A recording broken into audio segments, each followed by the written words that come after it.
Traders, what's going on? It's Relentless here and welcome back to another video. So in this one, I'll be going over the top 5 YouTubers live trading losses. Now this one is very dear to me because you guys know I live stream every day, right? Every day I stream showing all my trades. When we talk about day trading, it's already hard enough. So imagine streaming your trades to hundreds, maybe thousands of people every single day. How are these other guys doing under the pressure, right? Let's find out. So I'll be watching and reacting to this one, and I'll be doing some constructive criticism along the way so that we know what not to do in our trading, right? So here we go. The top 5 YouTuber trading losses. My top 5 YouTuber live trading losses. Starting us off at number 5 is YouTuber Meir Barak, who is long in Tesla. He takes advantage of the dip on the gap up to take a long position. 9, and it's up now, but it's extremely dangerous because it's... Okay, there's something that I'm noticing here already, right? He's in the trade and the stock moved up a little bit and he's up 9,000. So it seems like he's trading with a pretty big account. And as we know, depending on your account size, your experience, it's all relative to each of us as to how much money we'll be trading with, how much equity will be going into the trades with. So it seems like Barak here is using some pretty big sizing. First few minutes of the trading session, and I don't know which direction Tesla's gonna pick, but as you can see, I'm already up 10 grand and it's looking good. After checking in on a different trade, he comes back to his Tesla trade to see that his long position has turned sour. It just failed to move higher and it's getting back to the lows where I should have my stop. I'm getting ready to stop it. I'm already down $14,000. That's very bad. That's very bad. I need to see it stopping just a bit, relaxing a bit. Oh, what a spike down. I do not move out on spikes. Look at that. That's terrible. $27,000 down. Okay, there's a couple of things I'm noticing. There's a couple of things. His P&L is on the screen. Now, if he's really experienced, we don't look at our P&Ls while we trade. The analogy that I like to use for that is, hey, if we're driving, we don't need to be texting. If we're trading, we don't need to be looking at our P&Ls. Our P&L does not dictate whether or not we should stay in or get out of the trades. The charting and the other indicators, our moving averages, our support resistance levels should always tell us where to get out of the trade. We never sell a trade because we're green or too green. We sell when we're supposed to sell based off of the important indicators. The P&L just reflects your trade idea, right? So you got to use the indicators. You got to pay attention to the road to see what's coming ahead in terms of traffic. Is there an accident? You need that information to react real time to protect yourself, your passengers, protect your life, and in this case, protect your account, protect the trade. That's the first thing I'm noticing, the P&L being on the screen. If he's not paying attention to it, no big deal. Second thing is that he's trading in the first few minutes of the open, which we know is very volatile. I tell traders all the time here in the stream that trading at the open, the first few minutes, trading at the last couple of minutes going into the close, and halt resumptions are the times where we're most volatile, right? Where stocks can be the most crazy, right? Lots of volume. And so that's 2. 3, he has a stop in place, which is really good. You always want to have a stop loss in place anytime you enter into a trade. But it doesn't seem like he's willing to accept the risk. Hey, if you're looking to make 10 grand, how much are you willing to lose on this trade? If you're looking to make 20 grand, how much are you looking to lose if the trade possibly goes against you, which is always the other side, the other reality that is there.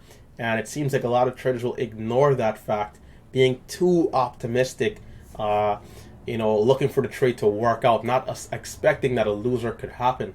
And so he mentions that he's not going to sell into a spike down. That's not what he does. But why is your stop in an area where if the stock pulls back to that level, it will be a spike down? This means, in my opinion, that his stop is too big.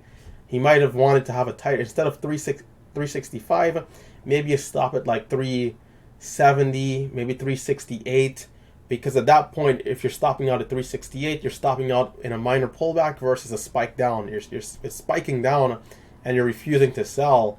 So basically, you have no stop loss. You know, it's kind of crazy. It's like, hey, what it sounds to me, it's almost like this. This is how crazy it sounds.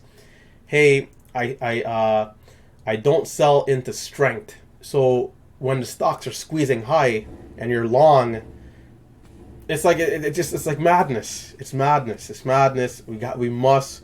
I don't know if that was a good example. Probably wasn't, but we must respect. We must respect our stop loss, because at this point he was down 18K. He's now down 26,000. So let's see how it plays out here. You know, the case with Tesla is that it's strong today. I'm looking at the daily. Tesla should move up today, but I'm down 33,000. This is terrible.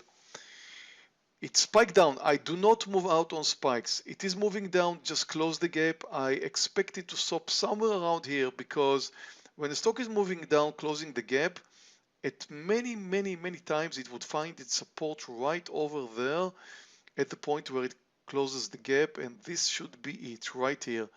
And again, the market started down a bit, but I'm looking at the daily of the market. I expect the market to move higher. I expect Tesla to move higher today. I hope I'm not mistaken here. It just spiked down. I do not move out on spikes, although I'm starting to feel sorry about this one. You got to cut the losses, guys. You got to cut the losses. He's down 35,000 right here. What could have been an $18,000 loss if he respects the stop at the lows. But the concept to me is just weird. Hey, I do not sell into spikes. So, you know, your stop loss then needs to be adjusted, or else it's not going to make sense. Because I guess from at 372 to 365, a $7 share drop off is a spike down in his logic. And so, you know, the stop needs to be higher if that's the case, or you just have to just flat out respect the stop at the lows, you know. But here we go. Down $35,000. Oh my god, this is terrible. Next up is YouTuber Max Santua, who placed multiple out-of-the-money call options on Tesla, going bullish once again on Tesla. So we got some call options. Max, I believe I might have seen one of his videos before, but I don't follow him. I do see on this monitor back there, though, we have E-Trade Pro. This is the classic charting and the high-low ticker. So I'm noticing that. Market open, and we're up. What the why did it say I'm down 5 grand?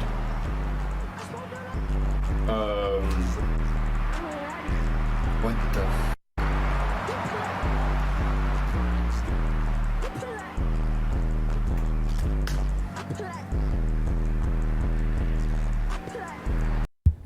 Now, there's no P&L here, so, you know, we kind of can't really see everything that's going on behind the screen for the options chain, but interesting, right? Interesting. But it seems to me like this guy is just surprised. He's just surprised. Maybe, I'm guessing this is probably a Monday morning, and maybe he's coming back from the weekend. He probably didn't check in on the price action, and so he's expecting Tesla to be in a certain price range, and it's not.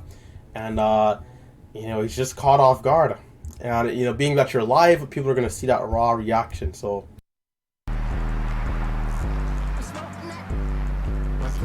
no way.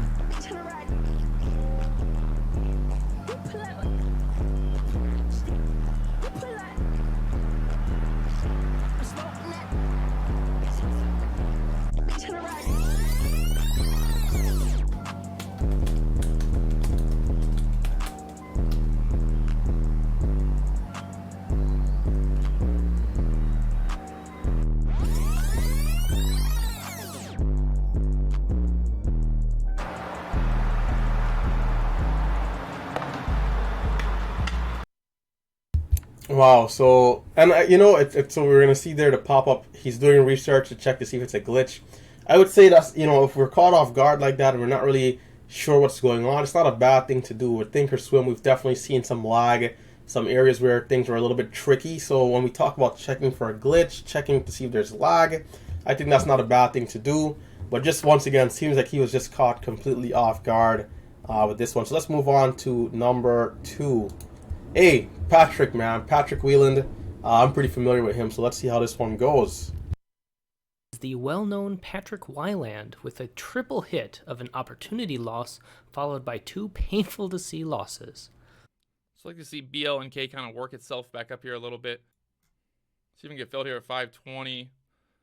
Having some trouble there at the 524. Wow, there's the drop. Oh, so not getting filled there at 520. Wow, that stinks. Oh, man. Come on now. Oh, you gotta be kidding me. Try to get the...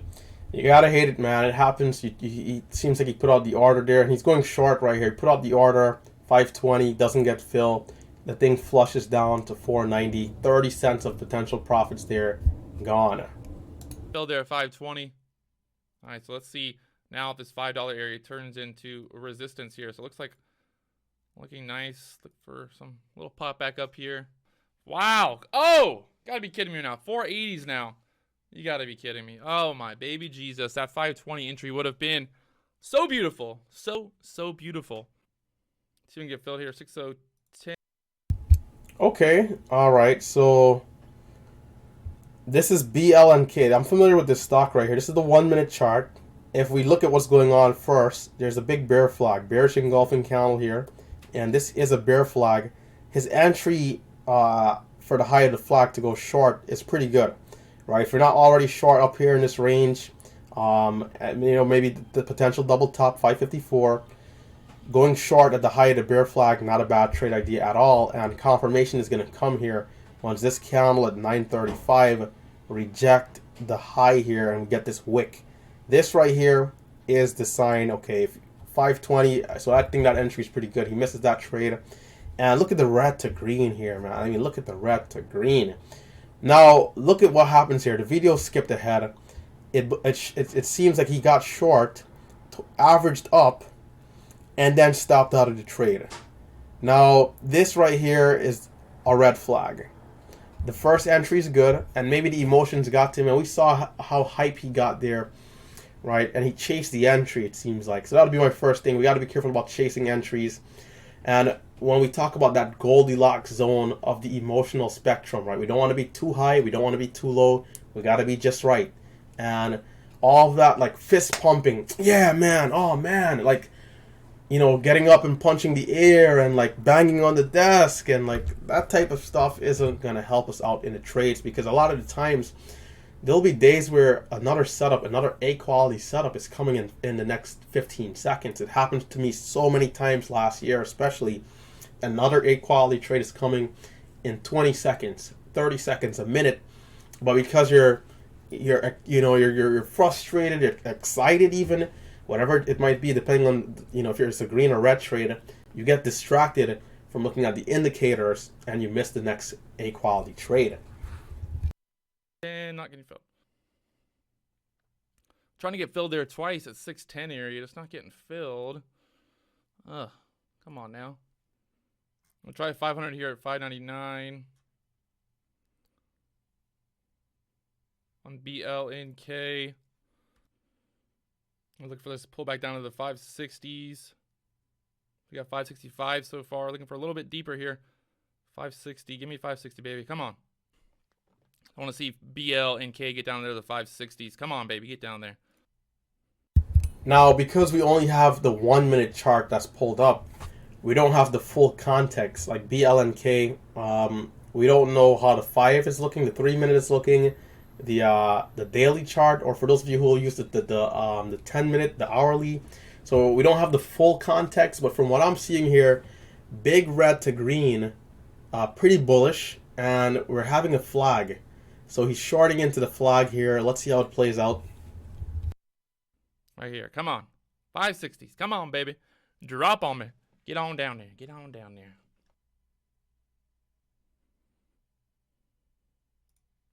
Things gonna explode there. I'm gonna jump out. Oh, now it dropped. Wow. Are you kidding me? Oh! Alright, once again, I actually think this stop is a pretty good stop. Hey, it's flagging. It's a bull flag here. It's not the cleanest bull flag, right?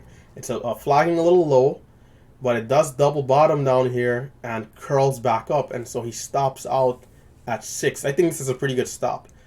But the trade immediately flushes down, so it's a bit choppy, right?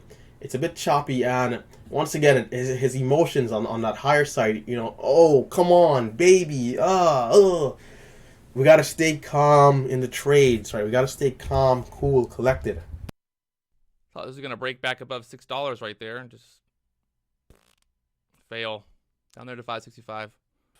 It was really holding this trend there, holding the EMA. I thought, oh, it's gonna explode again. Oh, you know, seeing this move earlier. Look at that fake out. Total fake out. Wow.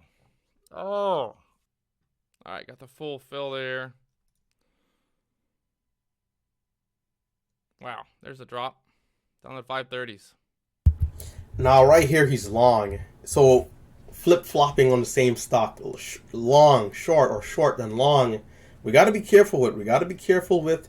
Now, he initially was short $6, looking for that breakdown below 560, or I'm guessing maybe at 560. But if he's short, looking for it to come down, you know, I'm looking at why he's taking the long down here. But I'm looking at support level. So we come across the previous high day level was at 560, and before that we did have this bit of a weaker candle here at 931 or so, with a high of 563, we could say. Maybe he's looking for support into the previous high of day levels, which is not a bad thing to look at, but considering that he was going short for this move down, I'm surprised that he's getting long down here, you know. So let's see how this plays out. See if this pulls back up there. Don't want to get out for that loss. I was hoping that 550 area would hold as support. And look at it now. Getting crushed. That was a bad idea. Real bad idea. Terrible idea, actually. Watch it, just going down. Yeah, it's going down, as he mentions right there. But why is he not stopping out? Or where is his stop loss, I should say?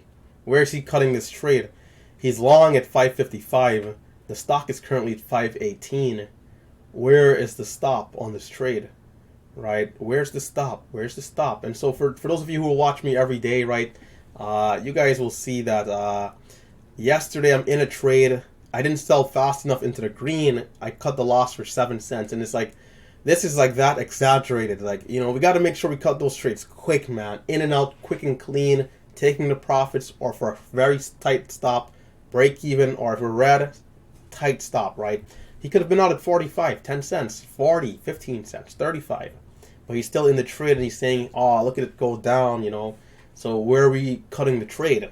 So when we talk about the emotional side of trading, and he's pretty good. He's pretty good. I watched a lot of his videos before. Good, you know, in terms of what you need to know, in terms of the general things like, you know, discipline and all of that. So, you know, even the best traders that kind of knows what is going on will have a hard time. Down here, down $200 now. Trying to get some type of pop back up here, but it just does not. Looks like it's about to get halted or something.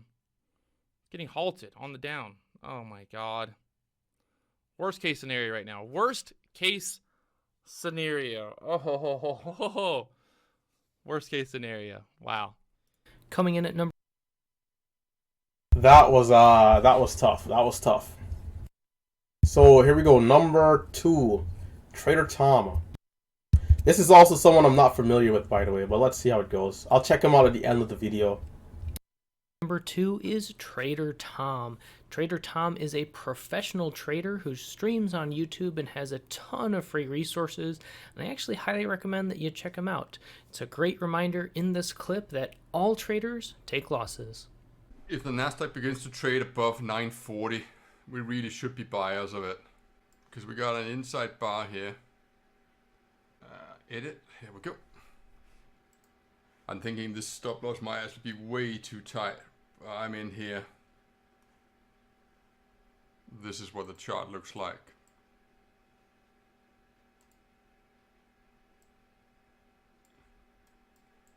Let's see if we got any buyers in this area at all. Oh my god, I'm absolutely being hosed today. Not working. Take a miracle not to get stopped out here.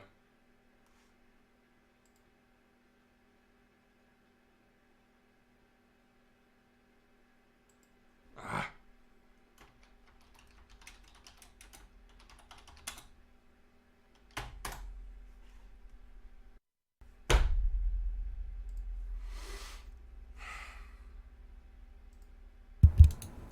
So This one is interesting. It's mentioned that he's a professional trader. We hear the banging on the desk. So once again, going back to the emotions, right? The banging on the desk, the groaning, the moaning, and the groaning. He's a professional trader.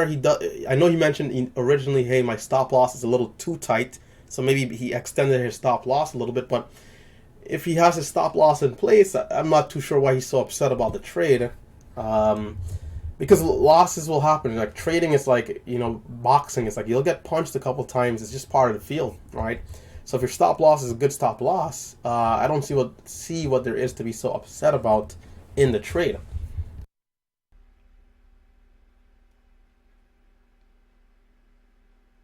Classic. Just went above that bar where I thought we were going to be buyers. Right here.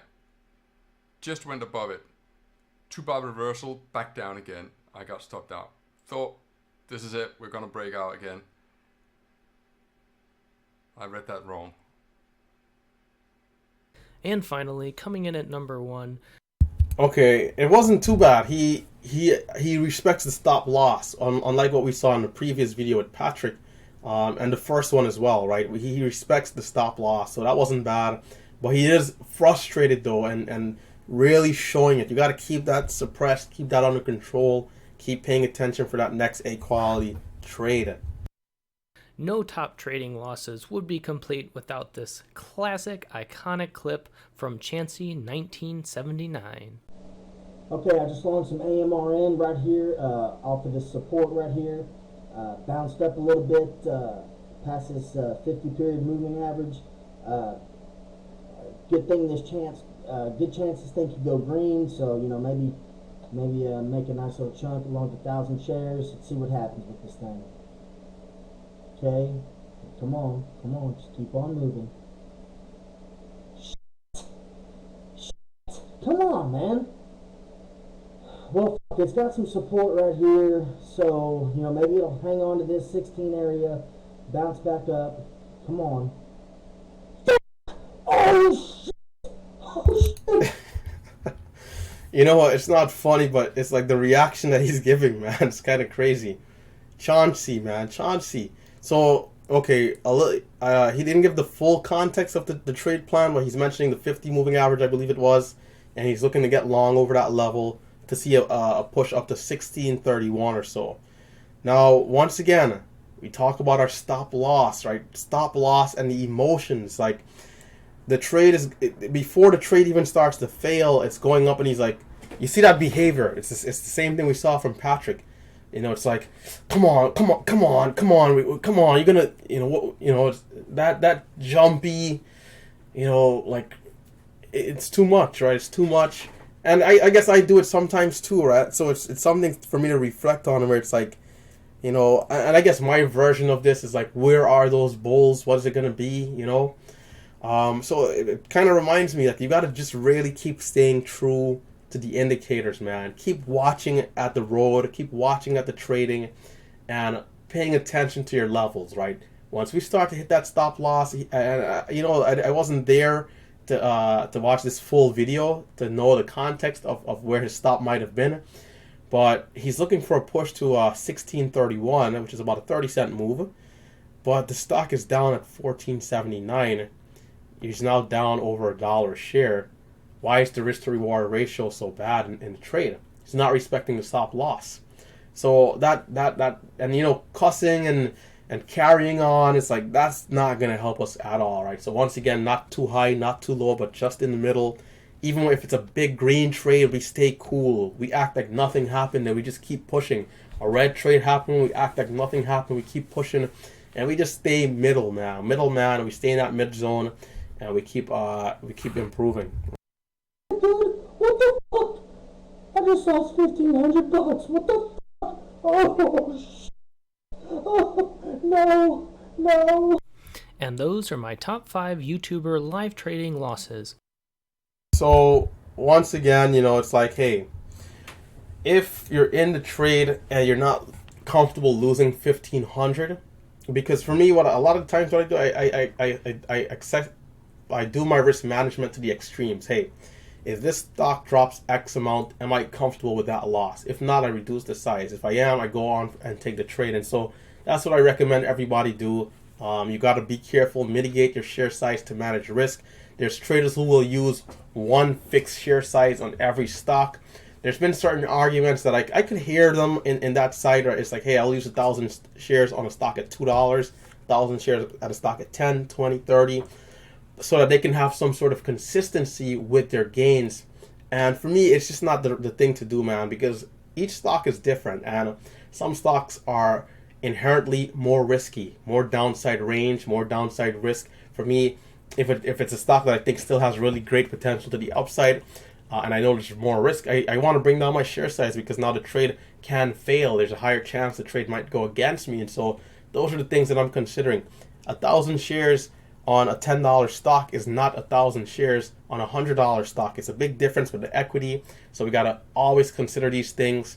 And more so above that, we got to be comfortable in the trade, right? We got to be comfortable knowing that if we hit our stop loss, we're not going to be affected, right? Hey, if I'm down $500 in this trade, I'm comfortable with that. That's my risk. I'm looking to make $1,000, $1,500. If it's not that way, if we don't have a good risk to reward ratio, good profit loss ratio in that aspect, then we want to make changes. We want to make changes to improve. But this was a pretty good video. Maybe I'll do a few more of these reaction style videos. Hey, and you know what? If I hit 150 likes here in this video, I'll do my own style of this. I'll react to my 5 biggest losses, and I bet I wouldn't be laughing like I was just now, that last guy, Chauncey, because it's pretty serious, right? So 150 likes, and I'll react to my own version of this.